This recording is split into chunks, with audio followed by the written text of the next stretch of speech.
So, I hope you like my improvised stand there.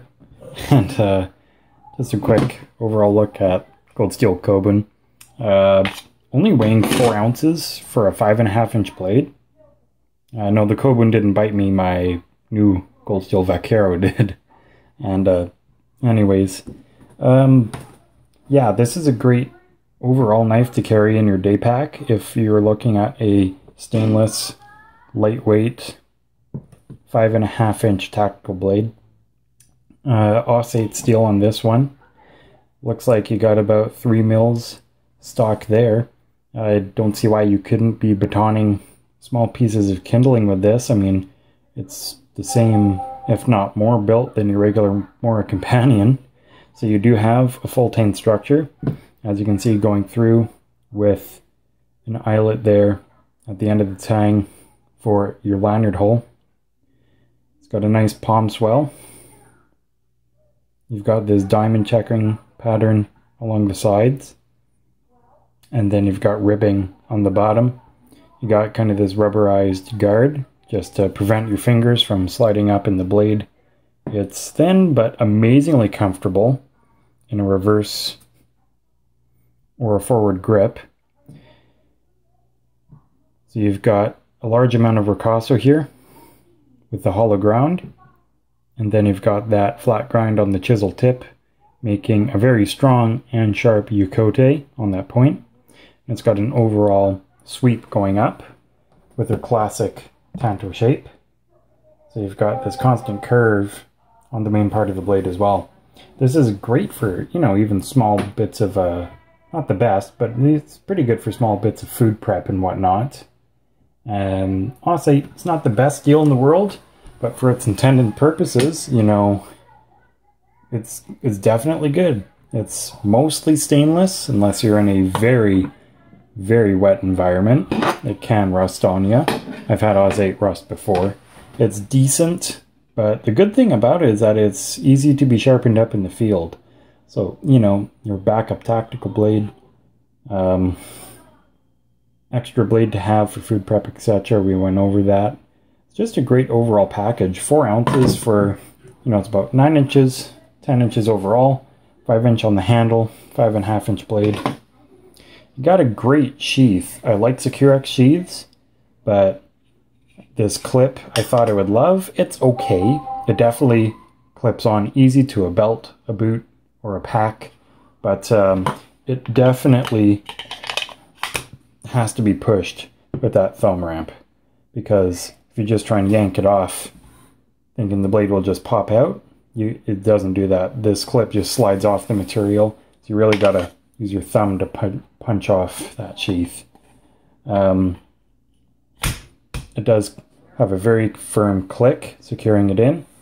You could slap this off and put on other things like, say, a tech lock, paracord, or zip ties even. I've become a big fan of that. So you could do it horizontal or vertical.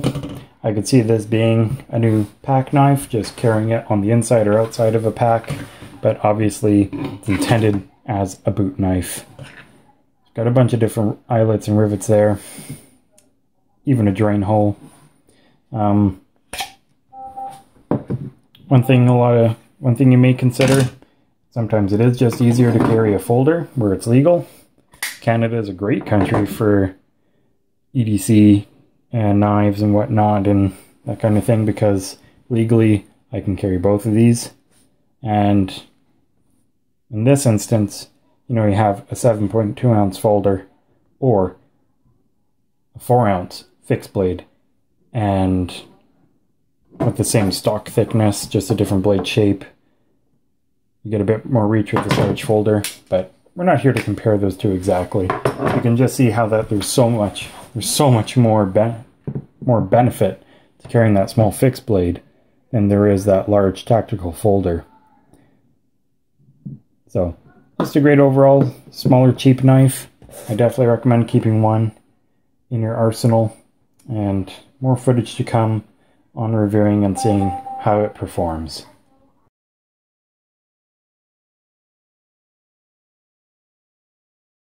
So one more option you could do is on to the shoulder strap of the backpack. The KOBUN would fit perfectly. You could squeeze that down pretty much all the way. Of course, one-handed doing a video is when it wants to fight you, but you get the point. The only thing is I wouldn't wear it upside down on a vest or backpack strap like this, simply because you really still need to push your thumb up on that sheath to withdraw the knife, and this clip, when it's vertical upright like this, it stays in just fine. But if you just try and yank the knife out and don't put your thumb on the edge of the sheath, it's just going to pull right out of the backpack. Like that, see? But yeah, it would be a great pack mounting knife.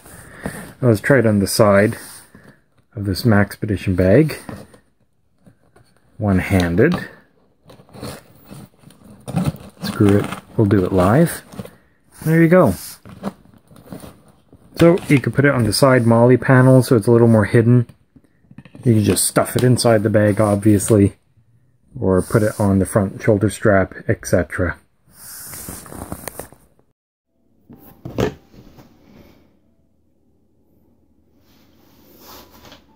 Front pocket.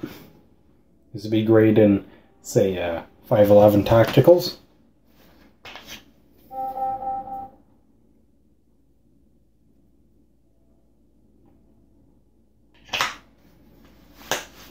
But as you can see, that just comes right off.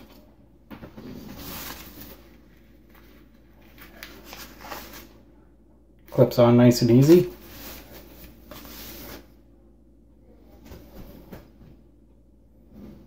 With the trained eye, you can see that there's something there, obviously. But then again, same problem.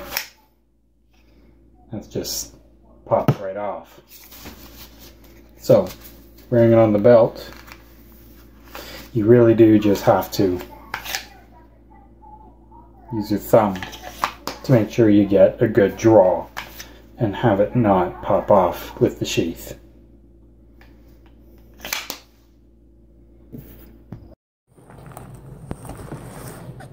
So I left it wet inside the bag for several hours after the outing. Now let's see.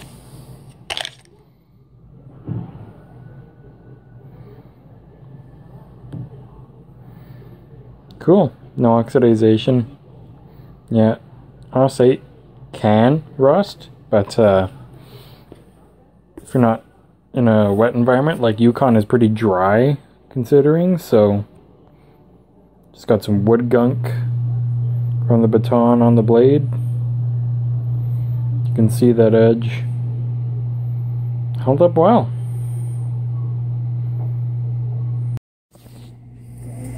Okay. So there we go. Here's kind of my preferred carry. These are 511s. Pretty much pants with a hammer loop. Just carry the blade in this position.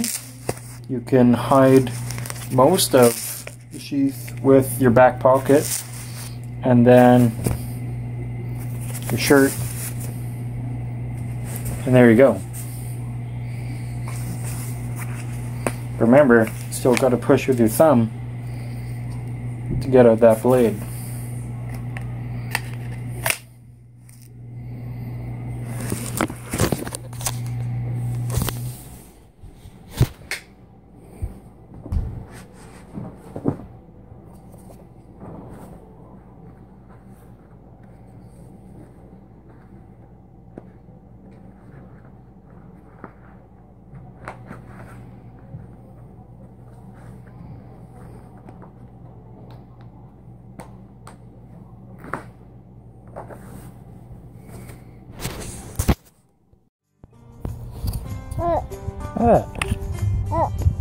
Right.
No bend or anything yet.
Really fine feathers on that small bevel that it has.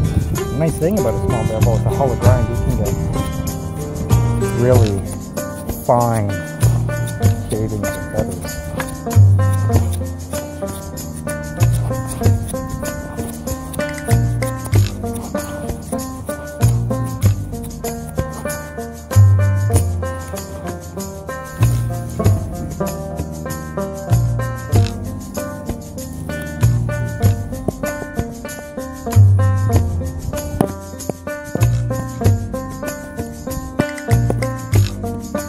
Don't have enough of a solid base.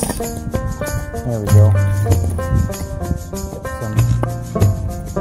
some hole in there.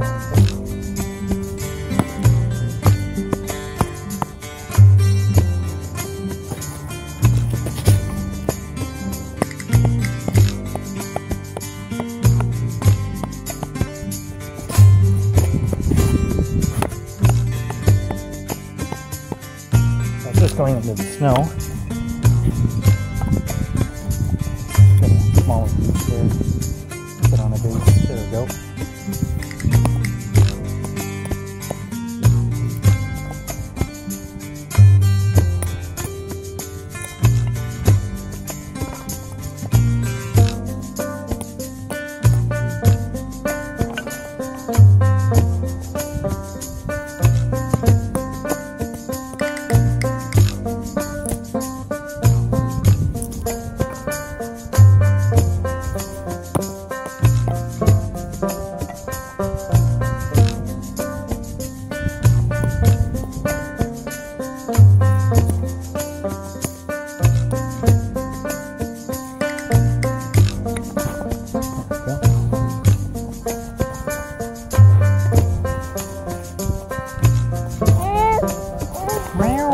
That's right.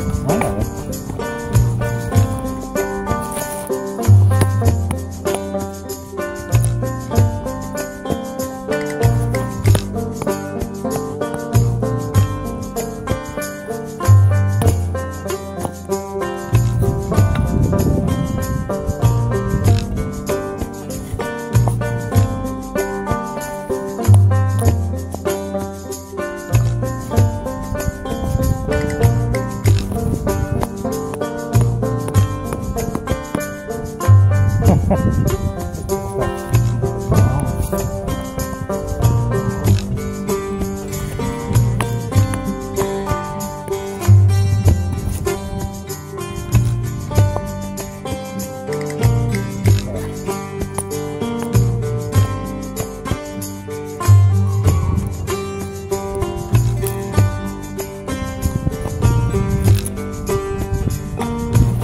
are sledding on the hill beside us. They're not young, but they're having the time of their lives. It's really nice to see.